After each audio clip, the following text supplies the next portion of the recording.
Assalamualaikum warahmatullahi wabarakatuh. Kami dari kelompok 4 yang beranggotakan Haniatur Rosida, Lidiana Dwi Rahayu, Lilis Dwi Susanti, dan Nadia Amalia Setiawati. Di sini kami akan menjelaskan tentang modernizing faraid, wakaf, dan zakat. Sebelumnya, akuntabilitas dan data kelola yang bertanggung jawab merupakan faktor penting dalam rangka penguatan kinerja lembaga zakat. Sebagai organisasi publik, kinerja lembaga zakat, khususnya di bidang manajemen dan pelayanan, menjadi tolak ukur bagi tumbuhnya kepercayaan publik. Prinsip akuntabilitas, tugas keadilan, dan transparansi adalah dasar untuk membentuk kerangka kerja di mencapai tata pemerintahan yang baik di semua lembaga publik Islam atau sebaliknya. Bagi umat Islam, sumber-sumber syariah atau Al-Quran dan Sunnah dan jurisprudensi Islam yang mapan atau fikih menyediakan kerangka kerja tata kelola perusahaan Islam untuk mencapai maqasid atau tujuan syariah atau hukum ilahi. Yang pertama adalah pengertian faraid. Faraid atau hukum waris adalah bidang hukum Islam yang berhubungan dengan warisan. Hukum Islam ini secara teknis dikenal sebagai ilmu al-faraid. Itu menentukan cara dan urutan pembagian harta peninggalan seorang muslim yang meninggal. Faraid dianggap sebagai salah satu cabang terpenting hukum Islam dan subjek ketentuan yang paling rinci terungkap dalam Al-Quran. Selanjutnya adalah pengertian wakaf. Wakaf atau jamak dari wakaf, yaitu beberapa jenis dan dapat ditujukan untuk penerimaan manfaat yang berbeda. Mereka dapat berupa agama atau filantropi.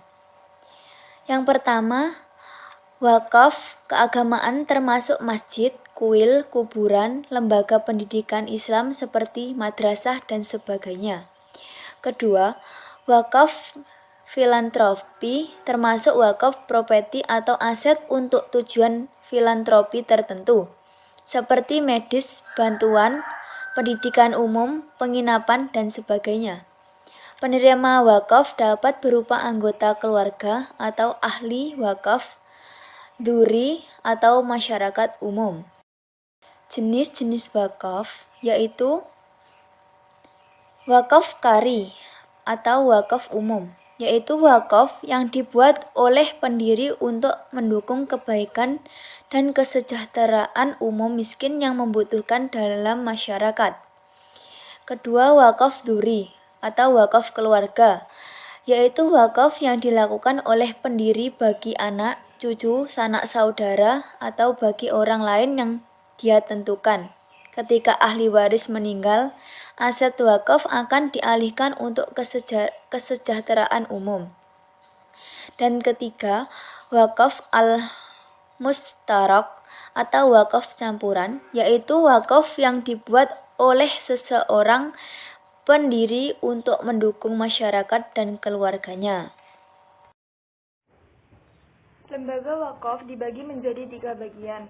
Yang pertama, bagian pengadaan wakaf. Yang kedua, bagian pemanfaatan wakaf.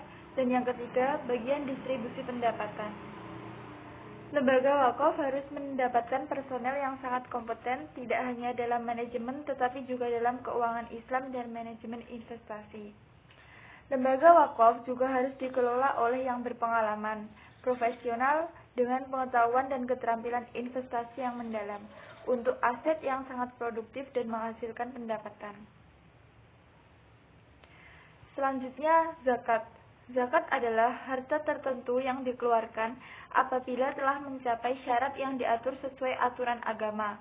Dikeluarkan kepada 8 asnaf penerima zakat.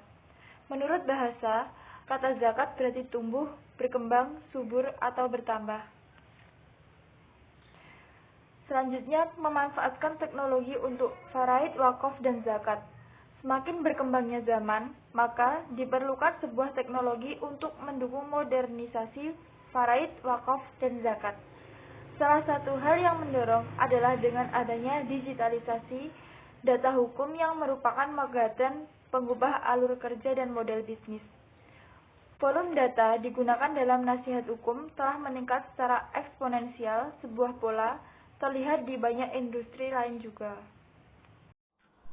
Pertama, sistem faraid digital. Digital teknologi dapat memungkinkan manajemen dan otomatisasi hukum, pembuatan kontrak, dan secara otomatis menghasilkan tempat yang disesuaikan berdasarkan masukan terbatas untuk penyesuaian.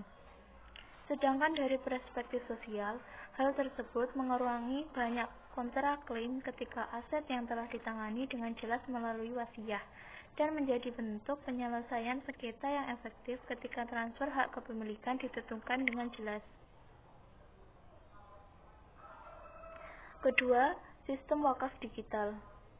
Teknologi digital dapat memungkinkan manajemen dan otomatisasi pembuatan kontrak hukum dan secara otomatis menghasilkan template yang disesuaikan berdasarkan masukan terbatas untuk kustomisasi.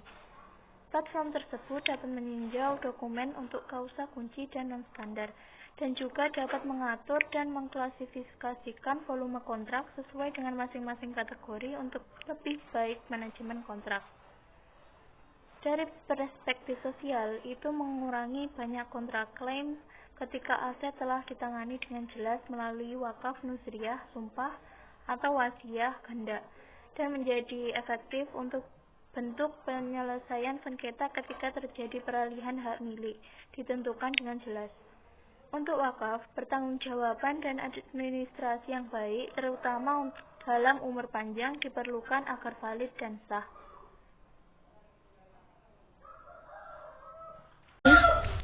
3.